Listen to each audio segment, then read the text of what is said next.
It started with a knock. Not a normal knock. Not the kind of polite tap you expect from a neighbor asking for sugar or a delivery driver dropping off a package. This one was sharp, repetitive, aggressive. Like whoever was on the other side already believed they had authority over me. I checked the time. 8:12 a.m. Too early for nonsense. I walked to the front door, already annoyed, and glanced through the peephole. 2 men. Both wearing dark uniforms. Badges. Utility belts. One even had a radio clipped to his shoulder. For a split second, I thought they were real police. Then I noticed the patch. HOA Enforcement Unit. I blinked. You've got to be kidding me. I opened the door halfway, keeping my hand on the frame. Can I help you? The taller one stepped forward immediately, like he had been waiting for permission to take control. Sir, step outside. We need to speak with you. Yeah. No. I'm good right here. What's this about? The shorter one pulled out a tablet and started tapping like he was processing a warrant.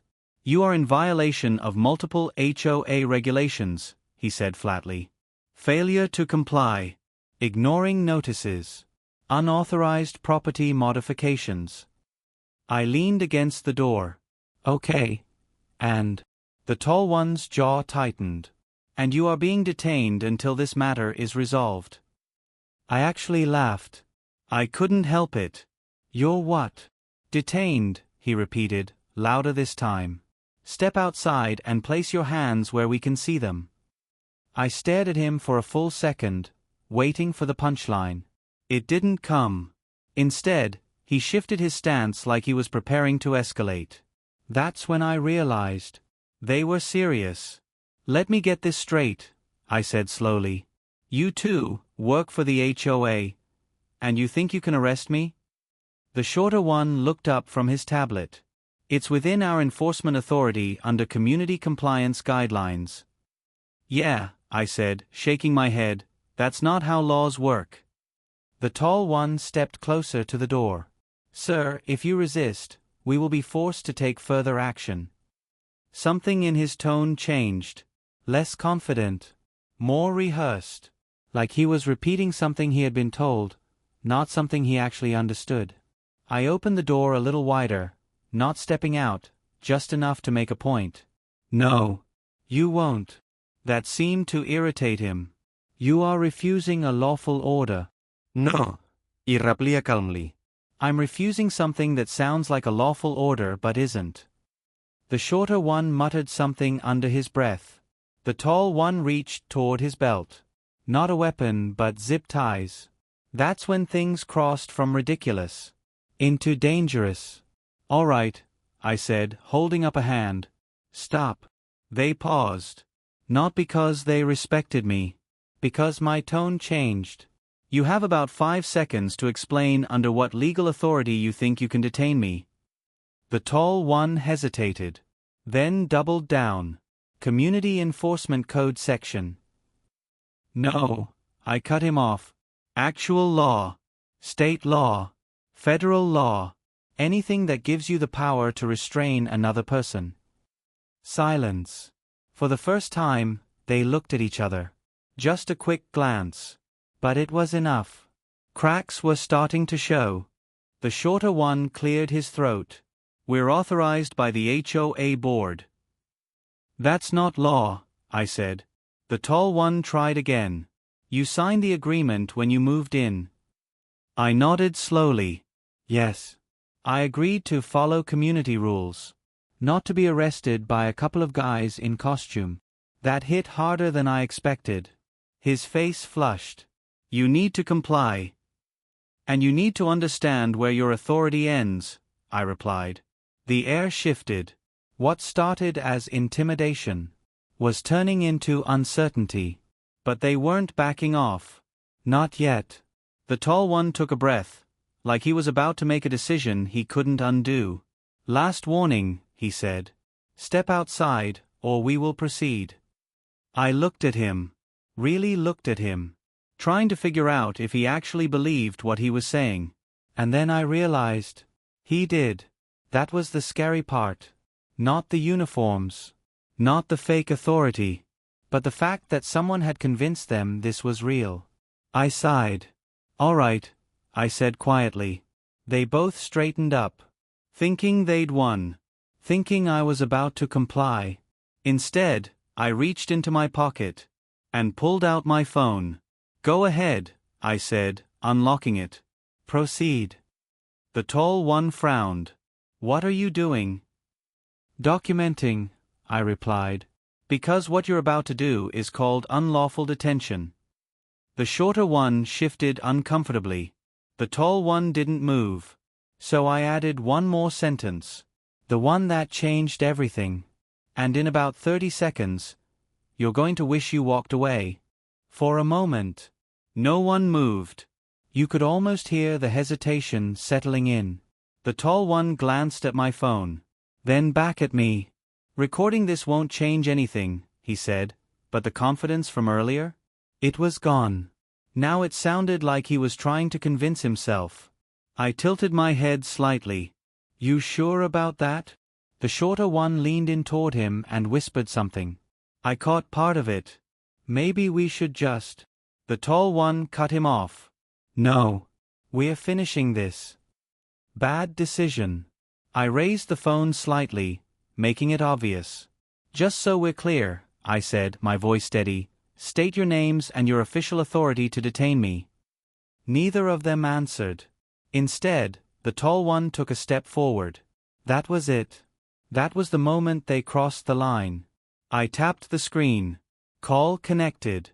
Speaker on. 911, what's your emergency? The shift was instant. The shorter one's eyes widened. The tall one froze mid-step. "Hi," I said calmly. "I have 2 individuals outside my home attempting to detain me. They are not law enforcement, but they are impersonating authority and have threatened restraint." Silence on their end. Panic, actually, but the quiet kind. The kind where everything suddenly feels like it's slipping. The operator's voice sharpened. "Are they armed?" "They have restraint devices," I said. "Zip ties. Uniforms marked HOA enforcement." The shorter one took a step back. The tall one whispered, "Hang up." I ignored him. "Units are being dispatched," the operator said. "Stay inside. Do not engage." "Oh, I'm staying right here," I replied. Then I lowered the phone slightly. Just enough so they could hear the next part. "And just so you know," I added, looking directly at them, "this call is being recorded too." That did it. The entire situation flipped. The tall one's posture collapsed just a little. Not obvious. But enough. "Sir," he said, his tone suddenly different, "there's no need to escalate this." I almost smiled. "No need." The shorter one stepped forward, hands slightly raised now, not in authority, but in caution. "We may have misunderstood the scope of enforcement." "Yeah," I said. "You did." The tall one exhaled slowly. Then something surprising happened. He reached up and unclipped his radio. Turned it off.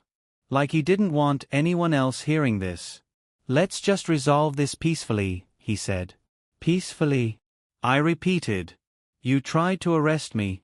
"We didn't," he started. "You pulled zip ties." He stopped talking. "Because there was no way to spin that." The shorter one rubbed the back of his neck. "We were instructed." "I don't care who instructed you," I said, sharper now. "You don't get to detain people because a neighborhood committee told you to." That landed hard. For the first time, they looked small. Not physically, but legally. Like the weight of what they'd just done was finally catching up to them. In the distance, sirens. Faint. But getting closer. The shorter one heard it first. His head snapped toward the street. "Oh no." The tall one closed his eyes briefly. That was the moment. The exact moment everything shifted from confidence to consequences. He looked back at me. And just like that, the authority was gone. Replaced with something else. Regret. "Sir," he said carefully, We apologize for the misunderstanding. There it was. 30 seconds. That's all it took. 30 seconds from, step outside and put your hands up, to, we apologize. I didn't respond right away. Just let the silence sit there. Let them feel it. Then I nodded once. You should. The sirens were louder now. Close enough that there was no turning back. The shorter one spoke again, almost under his breath. What do we do? The tall one didn't hesitate this time. We leave. They stepped back from the door. Slowly. Carefully. Like any sudden move might make things worse. Again, he said, forcing the words out, we apologize. I held his gaze. Then said the one thing he didn't want to hear. You can explain it to them. The sirens stopped right outside. Doors slammed. Real footsteps. Real authority. And for the first time since they arrived, those two men looked exactly what they were. Not officers. Not enforcers. Just two guys who had made a very big mistake.